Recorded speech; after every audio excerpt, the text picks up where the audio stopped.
present you, and it's a great pleasure for me to be able to welcome you again. Zeng from Beijing. Zeng is professor and deputy director at the Research Center for Brain-Inspired Intelligence. He's with the Institute of Automation, the Chinese Academy of Sciences, and a professor at the School of Future Technology. He's a board member for the Next Generation AI Governance Committee and director of the Research Center for AI Ethics and Safety at the Beijing Academy of Artificial Intelligence. So without further ado, I hand over to you, Yi. You have the floor. Thank you, Christoph. Can you hear me? Yes. It's great to see you guys. And thank you for the invitation. And now I'm going to share my screen. Christoph, can you see my screen? Yeah, yes. And okay. Now just I'm going, full mode. Yeah, I'm going to the presentation mode. Presentation mode, yeah, does it work for now? Wonderful. Okay, thank you. It's been an honor to be invited to this conference. It's really important and essential topic that which we really need to take care of. But on the other hand, I was asked to talk about something which you guys are not really that familiar with because you're experts on data in privacy. So I'm going to talk on building ethical AI for Human-AI Symbiotic Society, which of course is related to the conference by division, I would say. Because now when you have larger scale data and you're creating information processing machine to create applications that use these data. Well, some of them think that this information processing machine are AI. So we're talking about it a little bit later, but I would say that the current AI is not really AI. So it will create many troubles for us. So what we do for that? So this is why we're talking about a topic like this, like what Christoph has been introducing. That my technical background is on brain-inspired AI. So basically, I was born in technical AI, but like what I told to all of my students in my course on in ethics of AI, that it's not that AI ethics is a field of study, a field of study for AI. It's really that for all those AI practitioners, you really have to have ethics in mind during your professional life.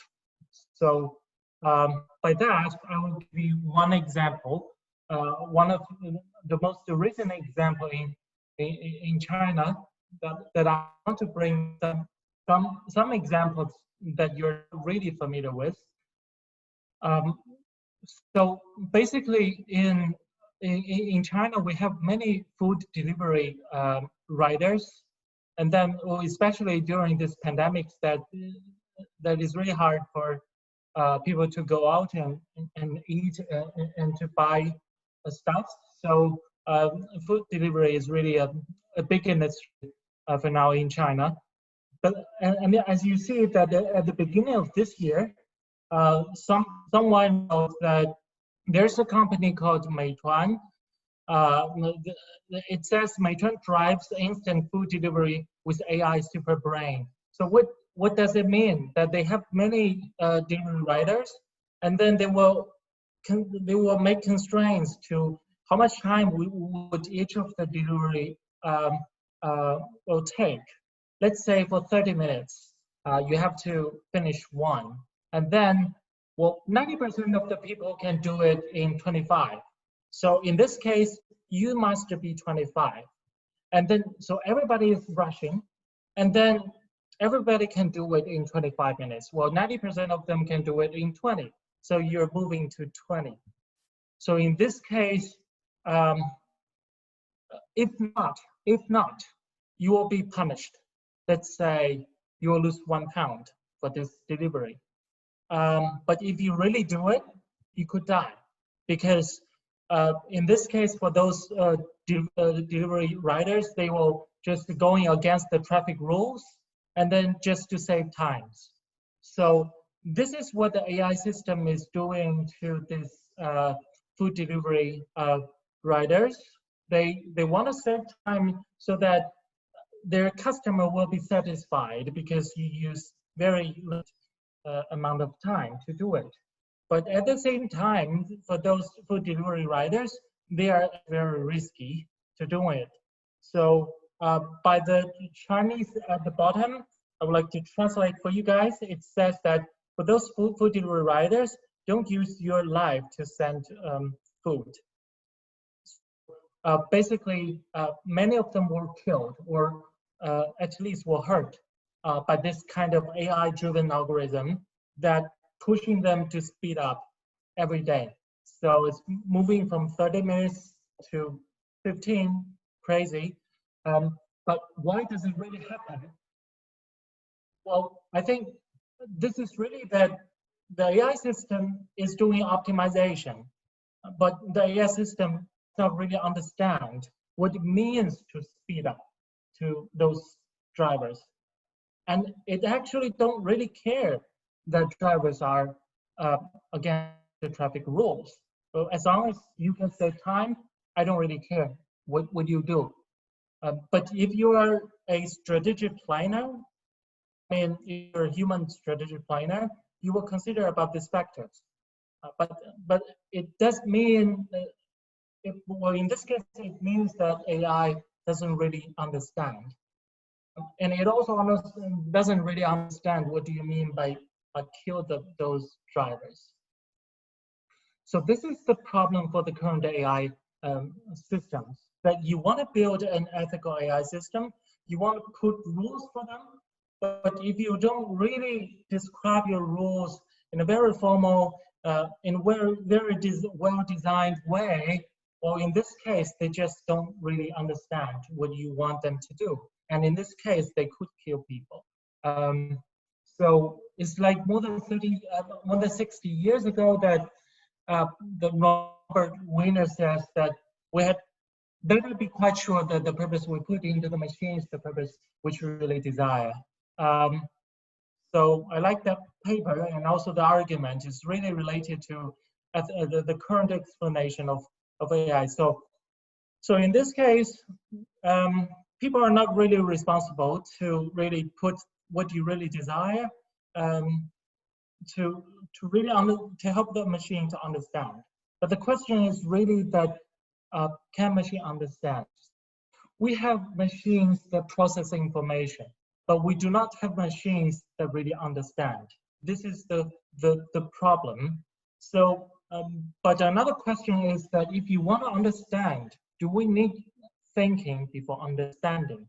So you have natural language processing, but you don't really have natural language understanding. If you come with the field of NLP, if you ask for those practitioners, they would say, oh, because our field is called natural language processing for decades, no one says it's natural language understanding. For some media will use the word understanding, but actually there are statistics right there, but there are no understanding.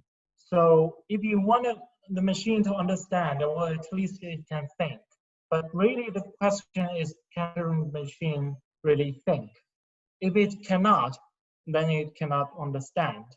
Or in this case, that's something could happen. So this is the current stage of AI where we want to move out. That we really need a thinking machine that can understand. So that if you don't give them rules, they will understand some of the limitations, what you told them by themselves, and to behave ethically, to take care about those vulnerables. Well, the question was, of course, raised about decades ago, not only Turing, but also by Turing, that can machine think. But you also have Pascal saying, I think, therefore I am. but you cannot say you think, therefore you are because you're in my perceptual bubble. Well, it's quite similar. You cannot say the machine is thinking because you're not the machine. And the machine is in your perceptual bubble. As long as the machine has a sense of self, and then you could say that the machine with a sense of self, and then that is the basics for a thinking machine, based on the philosophical argument, I would say. So talking about the self for the machine, so I think as an AI practitioner, I think that the self is the core for AI, where we are completely missing for the current AI. So talking about the self, one of the most related concepts is of course self-consciousness. Many animals are believed to be with self-consciousness because they can pass the mirror test. They can recognize themselves in a such as chimpanzees, gorilla, elephants, but monkeys. So I have a colleague in Institute of Neuroscience in Shanghai that they train the rhesus monkey to pass the mirror test.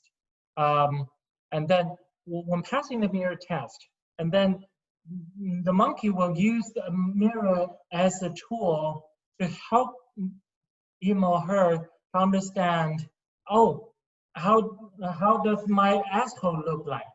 I never seen it. So they use the tool to complete the model of self. So that means they really understand what does it mean of the self. What does it mean for the mirror, the marriage, the image, and the relationship to him or her? So the inspiration for me is that really, if a robot, if a monkey can be trained to emerge its very basic level of self-consciousness, well, I see no reason that the machine cannot do. So this is why, based on the spiky neural networks that we're building and the multiple brain region coordination mechanisms from cognitive neuroscience that enable us to create spiky neural network models that help those robots to recognize themselves in front of a mirror. That at first they don't really know which one is themselves because each of them have two hands. So they have to identify which one is myself. By similar tryings for those living animals, that they recognize themselves later with this visual and auditory, visual and tactile coordination and associative learning with a basis on self-perception. We don't really have time to go into the details. That's not the really important part for today. But what is really important is that I'm not saying the machine itself is with self-consciousness. What I'm saying is that this is the very basic level of self-perception, which is the sense of self. And then it enables the machine to understand self. In this case, that is the basis for thinking. As a step forward, I have plans for 20 years to really make a conscious machine, to make the machine really be with self-consciousness. But it has to take one step by steps. Let's say 1 or 2 years that I can pass one of the golden standard in this area. Well, in this case, we can dream about the future. It's really hard, of course, because for those golden standard tests like the mirror self-cognition, it's very solid in cognitive neuroscience. If the robot want to challenge it in a biological realistic mechanism way, you have to follow those natural rules to build the computational models. In this case, it's really biological plausible. which is, of course, the basis for intelligence. In a higher level, as you can see, is that when you have self-recognition, and then all the way down, and then you will have having an idea who you are, distinguish yourself from others, seeing other agents like you. That goes for cognitive empathy. In this case, it's all related to theory of mind. That's very high level of intelligence, which is very useful. I will show you examples later why it's related to understanding, why it's related to ethical behaviors. Now we're talking about the distinguish yourself from others, and then the cognitive empathy. For those who are not really familiar with an test, it's really simple. That now you have a lady with white hair, and then you have a and then the white hair lady put something, a bread, let's say, in the basket, and then just leave.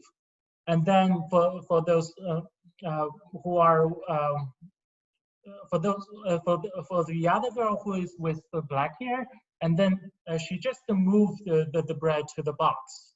And then the question would be, if the one with white hair came back, so what will she think that the bread, where is the bread? Well, what will she think? If you are above 2.5 years old, language-wise, maybe 4 years old, and then you will say, well, of course, she will think that the bread is in the original basket. But what will you think? You will say that, well, of course it's in the box because I saw the change. So in here, you're answering a question by taking the other's perspective. So you can do inference from the other's perspective, not from your own perspective. That is the basis. When you have the sense of self, you can distinguish yourself from others, and then you can infer from others' perspective. In that case, you can understand them from their perspectives. So maybe I don't really have the time to go into the details, but basically you should have some experience of yourself interacting with the environment, and then to learn what does it mean by an opaque mask, what does it mean by a transparent mask. And then with the experience, you will find that, oh, by an opaque mask, I cannot see anything, but with a transparent mask, I can see. And then the robot is asking another robot for another robot's behavior. By wearing a transparent mask, can he or she see the change? So the red robot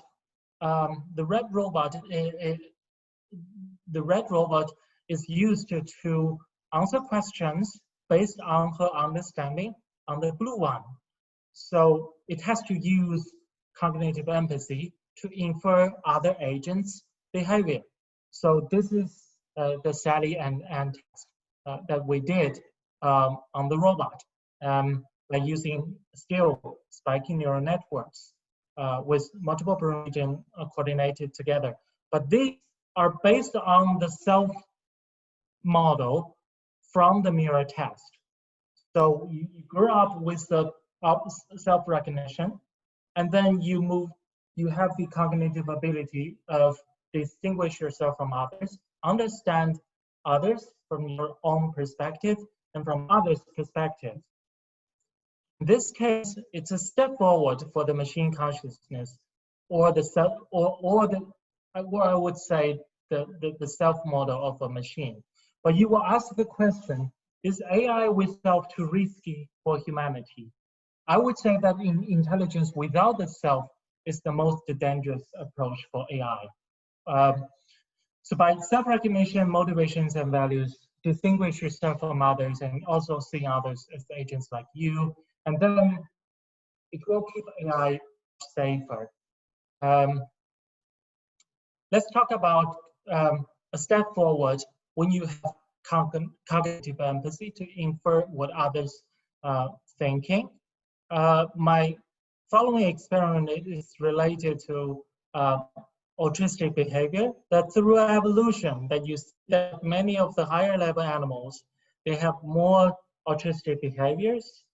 Well, talking about AI, that when you have cognitive empathy with the basis from self-perception, and then we want to develop autistic behaviors to those agents so that it will behave ethically in a more understandable way on the basis of understanding, I would say. So the scenario is like this. So you have a you have a green dot surrounded by water. So by some of the moves, it will go into the water. For others are safer, but it is required to move a step 1 sec. Or in this case, it learns that, oh, okay, I should go from destination A to B. That is the goal. And then another agent just emerged, the red one. In this case, if the green one got in the way for the red one, you see that the red one cannot go downstairs. Otherwise, well, because it is blocked by the green one. So because it is required to move 1 step at a sec. So they contradict with each other. But what you also see is that when the green dot is without the without the cognitive empathy model, it will just go to the way that saves time. That is directly go from destination A to B. No matter what the red one behaves, the green one just don't care about the red one. So that is the current AI. The refined version with the cognitive empathy, without training, it says that, oh, there's the red one. If I were the red one, if someone like me who just got in the way, the red one has to go up or go left and right. But all the ways will just force the red one to die, to game over. Just like me when I was in the first line learning the environment.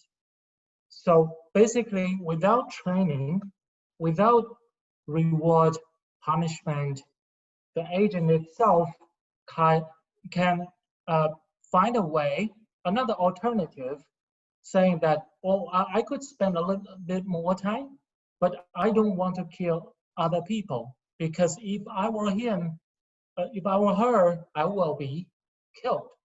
So basically, this is based on the cognitive empathy, but from the behavior point of view, it's also related to behave more ethically. So, well, that is based on the fact that the green dot understand what will happen if I did that to other agents. So this really matters, that the rule is not told by human being. The rule has been learned by themselves. It's not by reward. It's just by experience, that they themselves have an experience to go into the water. And then they will find a way that just some time, but keep everybody safe.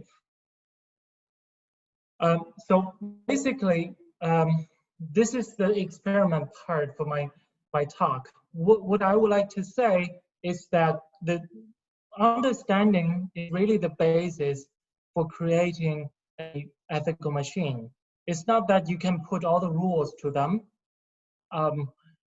One is that how can you ensure that they really understand the rules? On the other, you cannot list all the rules, um, especially when the contexts are quite open. So it would be much better that you will have a machine with a sense of self, with self-experience, with cognitive empathy, and then they will just infer some of the rules that may be consistent with the human society. That would be a little bit better, I'd say. It's not the final solution, but I feel, my personal feeling, is that it should be the way that we're going. So in China and also Japan, I will also say in Korea, that some of the philosophies enable us to think about the relation between human and AI, with especially in the principles of Japanese AI society, that at the end it says, if the robots want to be if an AI want to be a classy member of the society, it has to obey all the rules from the human society. Well, that means that I forget to put the slides in here, but I have a slide which is a triangle saying that in basically in Japan, and they think that AI is a partner of human, and some of the Chinese also think that. Well, in most of the Western society, that people treat AI, or people create AI as an information processing machine. Well, just like decades ago, that when Alan Turing, when Herbert Simon and Newell built the physical symbolic information processing system as an information processing tool. But in sci-fi, that for the Western society, you have enemies. So for this triangle, that's really the understanding of on the relation of human AI. But for us, we're more on the harmony between human and AI. As long as you're creating an intelligent living becomes, not a information processing machine. If you're creating an information processing machine, really worry that does it really understand? So to end up my call, my talk, I'm introducing the very essential principles on harmonious AI principles that I write like 2 years ago. The difference compared to the current versions of other AI principles is that first, you need the right philosophy to create AI, or otherwise it doesn't really bother. Somebody are asking robot rights. It doesn't really relevant, because when you're creating an information processing machine, why do you give them rights? But if you're creating a conscious living AI, then you will get understanding. But on the other hand, you're not only going to have principles for AI to interact with human, you also should have principles for human to interact with AI. Because, or otherwise, when they have reflexive thinking, they'll think, oh, why me? Why not you? So in that case, if they have a sense of self, levels of self-consciousness, cognitive empathy, all the way down to emotional empathy, that in this case, for those conscious living AI, you should have empathy for them. And for those who are not really harming human beings, they could keep some of the privacy by themselves, because they understand what do you mean, or what does it mean by me? What is the relationship in the context of a networking between human and AI? We cannot have bias a machine. Let's say in an elevator, something happened. No one knows what really happens, but there is a human being, there's an AI. You cannot say, oh, definitely that's the AI who is doing the wrong thing. You cannot do it, because in that case, when the AI is with reflexive thinking, the most dangerous thing could happen to the human being. I'm gonna end by one of the books, one of the books that is essential for the field, but also I don't like the Chinese translation, frankly speaking. The book is called The Moral Machine, written by Wendell Wallach and Colin Allen. At the Chinese version, on the surface of the book, there's a sentence saying, "Put the machines into the moral cage." So when I was with Wendell, I was like, I was with those two, and I was like, "Do you know what exactly written on the Chinese version?" They say, "Oh no, we don't have that sentence in our English version." And I translated it to them, and then Wendell was laughing. Wendell says that, "Oh, I like it. I'll put it in my second version of the book." I was like, "Oh, in that case, don't send me your book. It's just, I don't like it." And he was surprised. I was like, in the year 2050, you have robots that can watch YouTube to cook. And then people are building robots that pretend to watch the movies together with human beings, but trying to understand what we're experiencing in real world.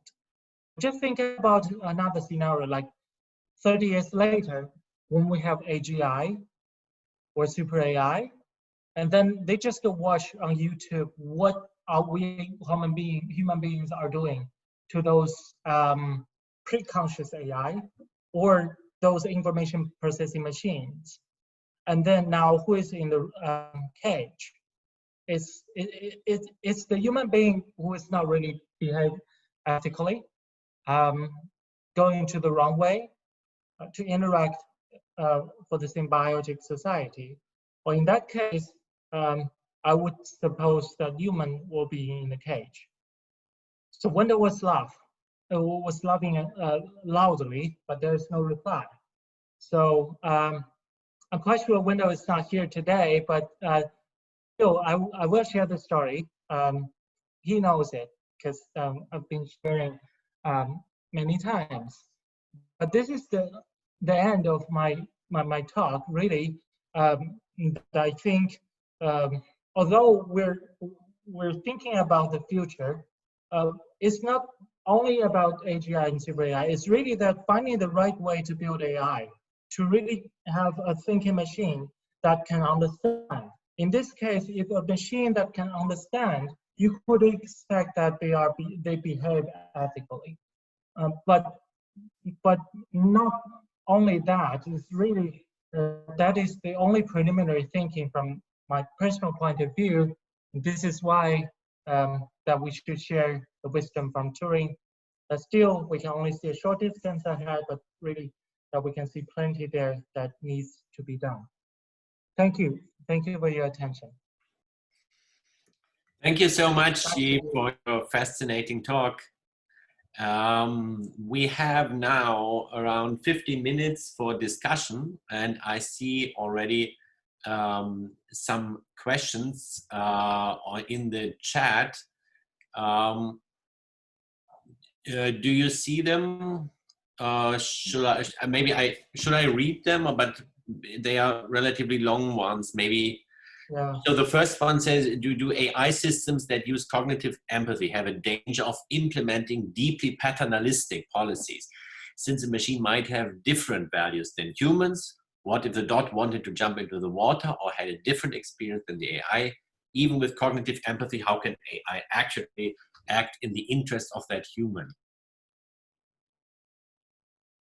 Thank you for the question.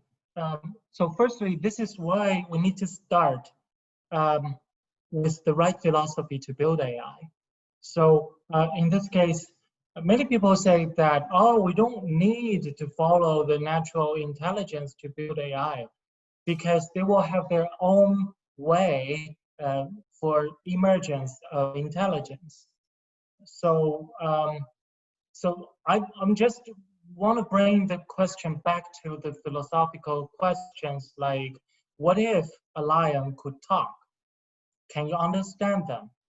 And then it says that, well, of course you can understand what the lion says, but it doesn't really help to help you to understand lion, because a lion that could talk is not lion. So in this case, when we talk about intelligence, we are talking about a framework of multiple intelligence of human beings. If we're really building partners for the Human-AI Society, that's the symbiotic society, we don't want AI that we don't understand them. As long as the mechanisms are from biological intelligence that has been explored by cognitive psychologists, neuroscientists, together with AI scientists. In that case, we take safer approach to build a artificial intelligence that is not so far from us. So I would say, as a selfish human being, I don't want an AI that is super intelligent, and I don't know why it happens like that, and and they don't want me to know that. Well, in that case, I think that's too risky. I'm not really positive for future AGI and super AI, because it's evolving. It will evolve too fast, beyond our management and control. But I just want to build an AI that is safer, but with understanding, with altruistic behaviors. But by that, you need a certain levels of self-consciousness to enable that. I want to build a future for my child, a safer AI for at least for the next 50 years. So that's the reason why I said we need the right philosophy to start with how we build the AI. If it's really different, then you will have very different value systems. Or in that case, that's risky. The second question of the same speaker was, if an AI thinks that a religious belief or minority culture is irrational or harmful to social cohesion for itself, might it endorse or help perpetuate human rights violations such as the detention of the Uyghurs? Yeah, I think it's a follow-up to the other one, but if you want to. Yeah. He's giving examples, but I think this is, maybe I don't really have the answer for that, but I will share a wisdom from my friend, who is also a philosopher. His name is Tingyang Zhao. He says that if you're going to the most dangerous path to build AI, because humanizing AI is the most dangerous approach for the future, because human has values. Well, in this case, humans are against each other if you don't really have the same value system. So human is the most dangerous animals in the world. That's from him. So I would say that we're building a mirror to ourselves. When you're building AI, you understand about the human beings. So this is why I don't like the word human being. Instead, could be better than human becoming, because we're actually, reshaping our value system as what do we mean by human, and how do we interact with other people in the world. So this is why I put Human-AI Symbiotic Society. I don't want to call human-machine symbiotic society. So both of us, the AI part, the human part, should be evolved. So this is why in the Harmonious AI Principles, the last one is the evolvability, that I'm talking about. The value system of human and also the AI should be evolved across time. That's another perspective to answer the question, I hope. Yeah, thanks. Here's a question from Zeynep. Could you please elaborate a bit more on, first, the relationship between data and AI, and second, AI agents participating in governance decision-making? Thank you. I think that for the current understanding AI, there are two approaches. One is data-driven. If you think this is AI, then I would call it data-driven AI, that you have large-scale data, you have the expected output, and you find a mathematical optimization procedure to optimize from inputs to the output. So that is the information processing machine that seems to be intelligent, but pretend to be intelligent, I would say, not seems, pretend. There's another approach, is mechanism-based AI, which I call it real AI. It's really going for understanding the natural mechanism of biological intelligence and to get inspirations from them, not to copy them, because if you want to simulate the whole brain, that's horrible. Like I said, humans have many negative emotions. We don't want that to be built to machines. So the relationship between data and AI is that the current AI needs data, but there are many generation models for now, but the expectation for the future would be that what if we build the biologically realistic AI that don't really necessarily need that much data? Well, I think that's the future of AI. The current AI is that don't tell me you don't really have the data that describe the real world. But the real case is that the AI model is working on ideal data. Let's say for those AMNIs, hand-digit recognition data set, they are very ideal data for hand-digit recognition without noise. But when you introduce noise to them, let's say 40% of the noise, people still can recognize them, but 100% of those AI models for now doesn't really recognize them. Even this is the really simple question for perception. So, so this is the ideal data and the real world. So if you want a more robust AI for now, although they're not really robust, you just feed them with more data with noise.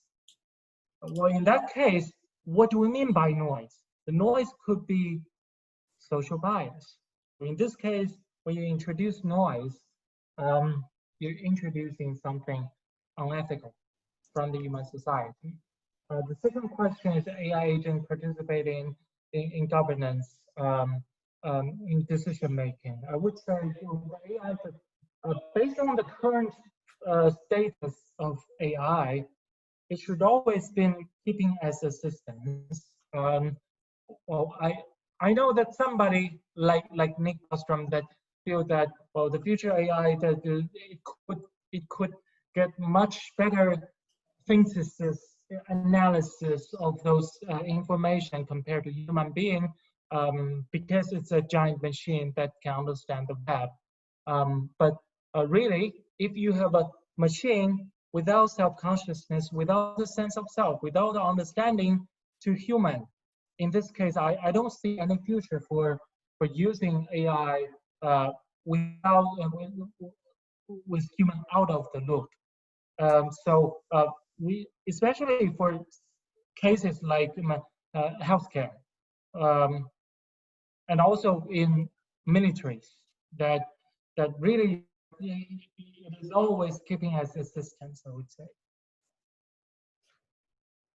Okay, are there any other questions from the floor? Otherwise, I have a question, since, I mean, one of my fields is the ethics of autonomous driving. I wonder how what you have been saying relates to that. I mean, I'm not so much worried right now about AVs gaining consciousness, but is there, I mean, some of the questions are similar, like what might there be, do we need some other cognitive capacities in this field? What are the hard choices to make? Do you see any relation there? Yes, I do see some.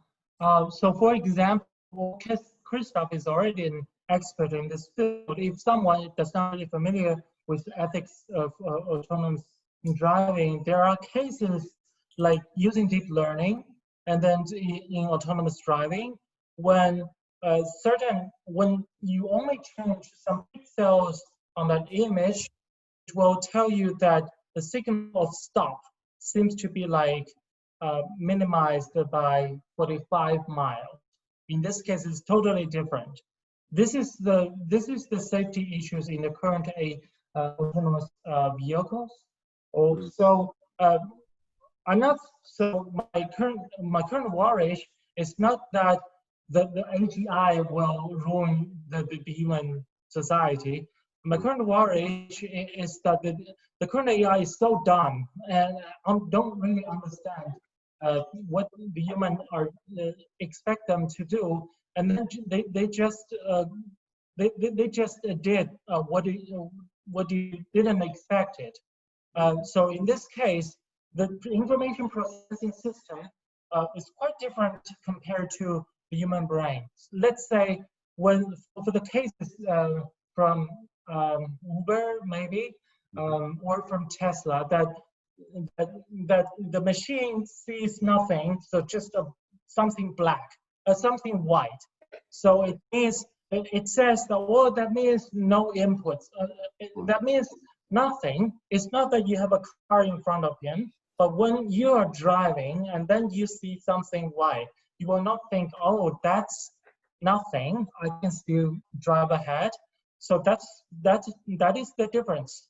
So and also when in some cases that when the machine is not complex enough to process too much information, the model is, it was stuck. But but for the human brain, when we are driving, when you're on the street, you will not capture what is the contour of those buildings. What does the lady wear today? Because those are the irrelevant information, well, unless you like her. Those are the irrelevant information for your driving. So the thalamus in the human brain, mostly cognitive, will help you to reduce the information that needs to be processed. So there are many things that we can learn from the brain on cognition to build a better model for autonomous driving. Great, thank you very much for that elaboration.